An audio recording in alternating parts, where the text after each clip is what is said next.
सो hey guys, कैसे हो आप सभी लोग। Welcome back to my channel AG anime manga. यार डीमन एम्पर के एक और बिल्कुल नई एपिसोड के साथ हाजिर हूँ, जो कि होने वाली है एपिसोड नंबर 270। तो आगे शुरू करने से पहले अगर आप लोगों ने अब तक मेरे चैनल को सब्सक्राइब नहीं किया है तो जल्दी से जाकर के वीडियो को लाइक करके चैनल को सब्सक्राइब कर दें। और यार आप लोगों का चैनल को सब्सक्राइब करना मेरे लिए सबसे ज्यादा जरूरी है। कम से कम जितने उस चैनल पे सब्सक्राइबर है उतने तो करवा ही दो। इसलिए हो सके तो वीडियो को शेयर भी कर देना, शुक्रिया। एंड शुरू करते हैं हमारा आज का ये वाला एपिसोड। जैसा कि लास्ट एपिसोड के एंड में हम लोगों ने देखा, एम्पर मिस जिया और यूनाही दोनों को उनके टाइटल्स दे देता है। यूनाही और मिस जिया सोच रहे होते हैं कि आखिरकार फाइनली अब ये सेरेमनी यहाँ पे खत्म हो जाएगी। तो इसी वक्त एम्पर जूफेंग को भी बुला लेते हैं। इसके बाद जूफेंग एम्पर की बात सुनकर के आगे तो बढ़ता है, मगर लेकिन वो उनके सामने बिल्कुल भी अपने घुटनों पर नहीं बैठता। और एम्पर भी इस बारे में जूफेंग से ज्यादा कुछ नहीं कह पाते, क्योंकि जूफेंग को हेवन के अंदर सबसे बेस्ट स्टीवर्ड का खिताब दे देते हैं, साथ ही अपनी तीनों सेनाओं की लीडरशिप भी। देख करके हमारे सर्लिंग काफी ज्यादा गुस्सा होते हैं, मगर वो कुछ भी नहीं कर पाते। आगे का एपिसोड हम लोग आगे देखेंगे। अब एपिसोड के स्टार्टिंग में क्राउन प्रिंस अपने फादर की ये बात सुनकर के काफी ज्यादा हैरान होता है। उनके सामने अपने घुटनों के ऊपर बैठ करके उनसे कहता है कि इंपीरियल फादर, ये चीज बिल्कुल अविश्वसनीय है। जूफेंग को ये सब कुछ देना कुछ ज्यादा ही हो रहा है। मेरे ख्याल से आपको इस बारे में एक और बार विचार करना चाहिए। इधर क्राउन प्रिंस को भी ये सब कहता हुआ देख बाकी के सभी सैनिक भी अपने घुटनों पर बैठ जाते हैं और एम्परर से कह रहे होते हैं कि हाँ योर मैजेस्टी, आपको इस बारे में एक बार फिर से विचार करना चाहिए। इधर दूसरी ओर इन सब लोगों की ये सारी बातें सुनकर के एम्पर पहले काफी ज्यादा गुस्से होते हैं, फिर उन लोगों के ऊपर चिल्लाते हुए कहते हैं कि सभी लोग शांत हो जाओ, ये इंपीरियल का डिसीजन है, इसीलिए सभी लोग इसकी बात मानो और इसके सामने झुको। अगर अपने फादर को ये सब कहता हुआ देख करके क्राउन प्रिंस और भी ज्यादा हैरान हो जाता है और अपने मन में कहता है इंपीरियल फैमिली का ये कपड़ा ड्रैगन क्ला के द्वारा कैरेक्टराइज्ड है। ये उनकी रैंक, अथॉरिटी और पावर का सिंबल है। इनमें से 4 सिंबल्स एक प्रिंस को बनाते हैं, जबकि 5 सिंबल एक स्वर्ग के बेटे को बनाते हैं। और इसीलिए एम्पायर की ये केप इस बात का सबूत है कि जूफेंग अपने पैरों पर पूरे एम्पायर को रखने से शर्माता है। वैसे तो ऐसा विवाद कभी खड़ा ही नहीं होता।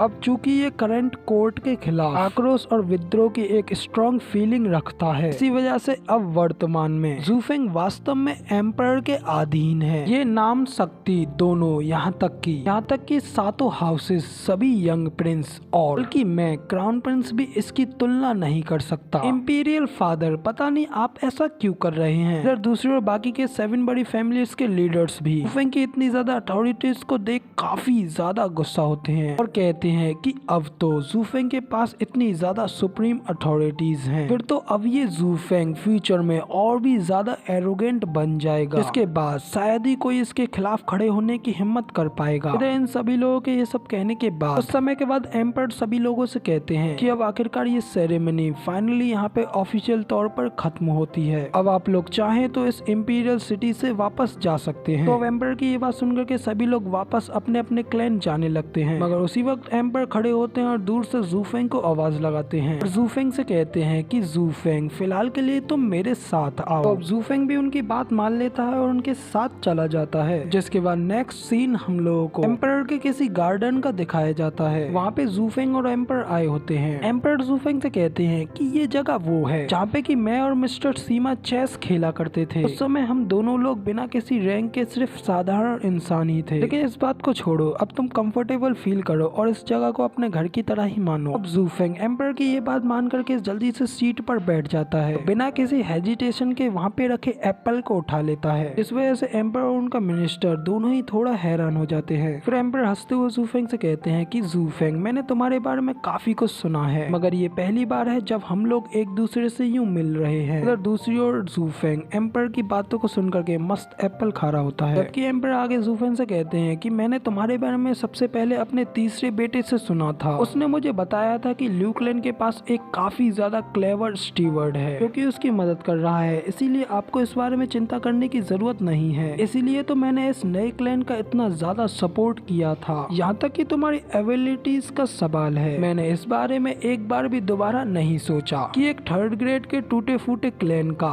एक चतुर स्टीवर्ड आखिर कितना ज्यादा स्ट्रॉन्ग हो सकता है। मेरा मतलब कि उस क्लैन का स्कोप आखिर सीमित ही होना चाहिए था ना। उसका इतना ज्यादा ग्रो करना काफी ज्यादा इम्पॉसिबल होता। जो मैंने कहा, क्या आप भी इस बात से सहमत नहीं हो क्या? इधर जूफेंग एम्पर की ये बात सुन अपने मन में कहता है कि यकीन मानिए काश में होता, मगर उसके बारे में सुनकर मेरे मन में ल्यूकलेन और खुद के प्रति बिल्कुल एकदम सामान्य वैराग्य होता। इधर ज़ूफेंग ये सब सोच रहा होता है कि तभी एम्परर ज़ूफेंग से आगे कहते हैं कि हालांकि ब्लू एक्सपेंस सिटी में यू गुइची को मारने से मुझे काफी बड़ा झटका लगा, लेकिन फिर भी उन दिनों मेरे दिमाग में यही बात चल रही थी कि कियान यू का तीसरा दिमाग आखिर कैसा हो सकता है। और फिर मुझे पता चला कि हेल वैली का इतना स्मार्ट स्कैमर किसी के हाथों इतनी आसानी से मर चुका है। फिर तब ये बात जान करके मैंने तुम्हारे ऊपर ध्यान देना शुरू किया और अब मुझे लगता है कि मैं उस अल्पसंख्याओं में से था जिन्होंने कि तुमको इतने ज्यादा हायर रैंक्स पर रखा। इधर दूसरी ओर हमारा ज़ूफेंग एम्परर की बात सुनते हुए अपने एप्पल को नीचे टेबल पर मारता है और अपने मन में सोचने लगता है कि मैंने अपने सिर को पीछे रख करके इन सारी योजनाओं को बनाया अपनी ताकत को बढ़ाने के लिए और उन बेकार की जांचों से बचने के लिए, लेकिन फिर निंगर को देख करके इन सारी परिस्थितियों ने मुझे बाहर निकलने पर मजबूर कर दिया। फिर हेल वैली ने उसकी हत्या के आदेशों को पालन किया और आगे आने वाले हर कदमों पर मुझे परेशान किया। और अब इसके बारे में सोचने के लिए जैसा कि मुझे विश्वास था, मैंने इन सब लेवल्स के बारे में सोचे बिना ही बिल्कुल एक माइंडलेस सीवेज की तरह चार्ज लिया। लेकिन अब मुझे ये चार्ज लेना पसंद आया, इतना पक्का और इतना शानदार, सच में मुझे ये काफी पसंद आया। इधर ज़ूफेंग अपने मन में ये सब सोच ही रहा होता है कि तभी एम्परर आगे ज़ूफेंग से कहते हैं कि मैं समझ सकता हूँ, तुम्हें सॉरी फील करने की बिल्कुल भी आवश्यकता नहीं है। तुम्हारे जैसे इतने धैर्यवान व्यक्ति ने इतनी जल्दी इतने स्ट्रॉन्ग दुश्मनों का सामना नहीं किया, लेकिन जैसे सोना अपनी चमक को कम नहीं कर सकता, वैसे ही एक चमकता हुआ हीरा भी मिट्टी में छिप नहीं सकता। इसीलिए तुम भी इस इवेंट से मिलोगे, चाहे तुम इसे पसंद करो या ना करो। और तुम्हारी चमक शायद थोड़ी ज्यादा ही भड़कीली है, यहाँ तक कि मैं भी इसे देख करके लगभग अंधा हो गया था। फिर इतना कह करके एम्पर जोर जोरों से हंसने लगते हैं, जिसके बाद एम्पर आगे कहते हैं कि आखिर में बेचारे मेरे दिल के शांत होने के बाद महीनों बाद तुमने इसको एक और बार अपनी ओर खींच लिया, पूरी ड्राफ्टिंग फ्लावर सिटी को डिस्ट्रॉय करके बड़े हाउसेस के तीनों एल्डर्स को मार डाला। तो अब तुम्हारी इस चीज ने तो मुझे बिल्कुल पूरी तरीके से ही डरा डाला। मैं सभी हाउसेस में संतुलन बनाने के लिए ल्यूक लेन का निर्माण करना चाहता था, लेकिन मुझे बाद में पता चला कि मैं जिसे एक मेमने की तरह पाल रहा हूँ वो तो लगभग एक भेड़िया निकला। इससे तुम सब कुछ बर्बाद करने के काफी ज्यादा करीब थे और मैं सोच रहा था कि क्या